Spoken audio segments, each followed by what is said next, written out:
Maskapai. Jumpa kembali dengan saya Kiranus Jejen. Hari ini kita akan bahas mengenai statuta. Statuta apa? Nanti kita bahas. Tetapi sebelumnya jangan lupa teman-teman selalu like, subscribe, dan komen. Dan biar kita memberikan satu informasi yang sangat luar biasa. Baik guys, sekarang lagi viral juga mengenai statuta. Statuta itu sesuatu hal yang sangat ditunggu-tunggu pada semua orang ataupun dalam konteks apapun ya. Yang lagi viral hari ini, mungkin beberapa hari ke belakang, mengenai statuta kepegawaian. Kalau kita melihat dan merujuk kepada aturan ya, saya membaca mengenai surat edaran ya, mengenai statuta kepegawaian di lingkungan instansi pemerintah pusat dan pemerintah daerah. Tentu ini ada hubungannya dengan ASN, kawan-kawan. Ya, ASN itu adalah aparatur sipil negara, di mana status kepegawaian itu menjadi pembicaraan. Nah, kita konteksnya berbicara soal konteks statuta keperawatan terutama. Dari sektor ASN tentu ada pembahasan. Jadi pemerintah akan menghapus dengan statuta honorer menjadi statuta yang PNS.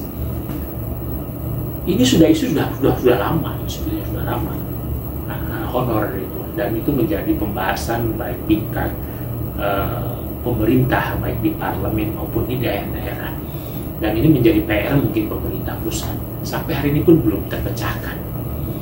Dan sampai organisasi profesi juga mencoba dialog dengan Komisi 9. Dan mudah-mudahan bisa didengar lah, seperti itu.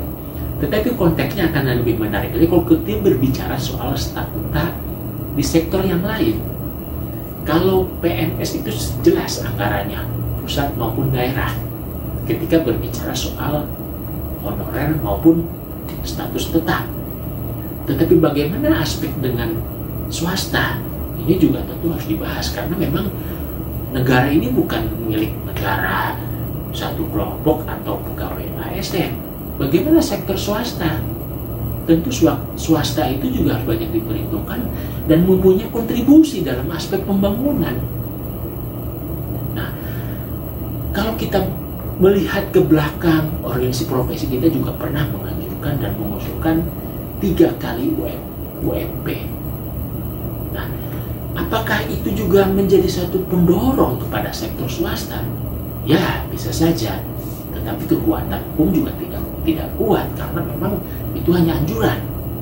Nah, kalau kita melihat dari aturan regulasi yang ada, ASN tentu punya aturan lagi. ASN, tapi bagaimana swasta? Yang mengacunya kepada Undang-Undang 13 2003 ya, yang mengatur tentang ketenagakerjaan. Di situ banyak sekali diatur status kepegawaian, apakah kontrak atau tetap, bagaimana proses pengangkatannya, itu juga diatur. Tetapi selama ini sudah tersentuhkah? Sudah merasa layakkah yang disebut namanya upah minimum provinsi atau upah minimum regional? Yang disebut upah. Ya, karena di konteks ini kita berbicara soal statuta. Statuta berbicara soal tentang remunerasi, berbicara soal tentang salary kepada tenaga kesehatan, terutama perawat. Dan ini yang harus kita sikapi. Jadi saya kira teman-teman juga dari sektor swasta juga mohon kiranya mungkin bisa dilakukan satu upaya bagaimana statuta sektor swasta itu sudah mencukupi atau sudah sejajar dengan ASN. Konteksnya di mana? Saya kira juga tidak ada aturan yang menegaskan seperti itu. Pengukuran yang namanya upah minimum itu bagaimana ketika kita berbicara soal itu. Tetapi lagi-lagi sektor swasta juga harus diperhitungkan, karena memang punya kontribusi luar biasa sektor swasta juga. Nah, ini bukan berarti saya berbicara soal kecemburuan, bukan. Ini kita melihat dari satu sisi apakah memang sepatutnya kita harus punya forum seperti itu yang memang harus dibahas lebih lanjut tentang anjuran organisasi profesi kita yang memang menghimbau pada pengusaha untuk melakukan penggajian 3 UMK atau 3 upah minimum UMP provinsi.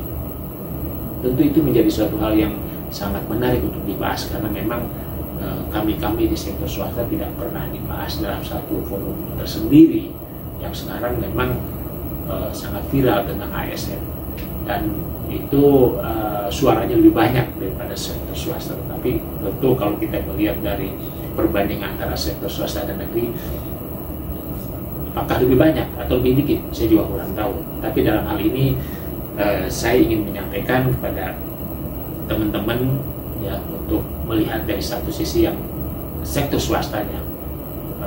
Ya kita ketahui bahwa Undang-Undang 13 2003 juga banyak aspek-aspek yang harus kita pelajari tentang status dan kepegawaian, pengangkatan pegawai, terutama perawat. Oke, itu dulu mungkin sementara yang bisa kita sampaikan, yang ya sedikit melek lah teman-teman untuk statuta kita, karena bagaimanapun kita butuh kepastian dan butuh janji harus ditepati. Oke guys, terima kasih atas perhatiannya. Jangan lupa selalu subscribe, komen, karena yang menambah semangat Dinas KP. Terima kasih, salam sehat dan tetap jaga prokes.